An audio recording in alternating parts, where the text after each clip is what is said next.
రాము,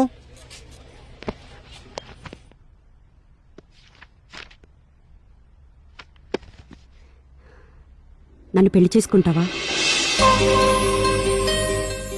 అంత ఆలోచించు. చిన్నప్పటి నుంచి నేను నీకు బాగా తెలుసు.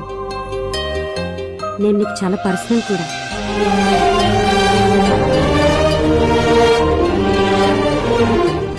అవును, నీకు అమ్మాయిలంటే ఎందుకంత గౌరవం? ఆ గొప్పతనం మా నాన్నగారిది, ఆయన నేర్పింది. ఒక్క విషయం గుర్తుపెట్టుకో, సమాజం నీచంగా చూసే వ్యభిచారిని కూడా దేవుడు ఒక సాధారణ స్త్రీగానే పుట్టిస్తాడు. కానీ ఆ స్త్రీని వ్యభిచారిగా మారేలా చేసింది మాత్రం ఒక బాధ్యత లేని మగాడే. చిన్నప్పటి నుంచి మనకి తల్లిని పూజించాలి, గౌరవించాలి అని చెప్తారు. పిల్లలనుకుంటారు కేవలం తమ తల్లిని పూజిస్తే సరిపోతుంది. పిల్లలకి చాలా స్పష్టంగా చెప్పవలసిన విషయం, ఈ భూమి మీద ఉన్న ప్రతి తల్లిని గౌరవించాలి, అప్పుడే మనకు మనుగడ ఉంటుందని. నీకు నచ్చినా నచ్చకపోయినా ఈ భూమి మీద ఉన్న ప్రతి స్త్రీని గౌరవించాల్సింది.